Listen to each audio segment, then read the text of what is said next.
the handshakes quickly turned to punches.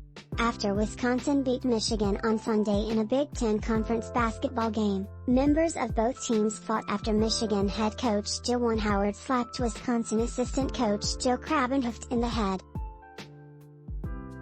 Howard explained after the melee that he was upset Wisconsin had called a timeout with a few seconds left in the game when Wisconsin was already up 14 points. University of Michigan Athletic Director Warde Manuel issued a statement after the incident. "There is no excuse for any of our staff or student athletes to get into a physical altercation with others regardless of instigating factors," he said. "We will review the situation more thoroughly and work with the Big Ten Conference as they determine their disciplinary actions and will determine if any further disciplinary actions are needed."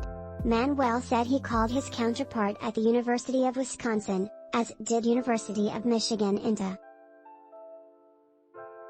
In a post-game press conference, Gard said he tried to explain to Howard why he called the timeout. "He came up to me and pulled his mask down and said, 'I'll remember that,' and he started pointing at me and tapping me in the chest," Gard said. Howard disputed Gard's retelling, saying it was unnecessary for Gard to touch him. "It wasn't called for that, when we're talking," he said. At that point, I thought it was time to protect myself." During the confrontation, players and coaches from both teams crowded around the men. As things heated up, Howard swung, hitting Krabbenhoft. Howard was a star member of Michigan's Fab Five in the early 1990s. He, along with Chris Webber and Jalen Rose, helped popularize baggy shorts and black Nike socks in basketball.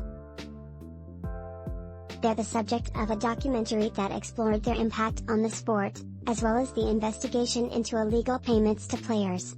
The teams failed to win a national championship, but several, including Howard, went on to successful NBA careers.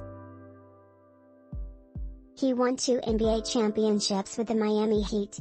The Big Ten Conference issued a statement saying it will review the altercation and would take swift and appropriate disciplinary action when it completes its investigation.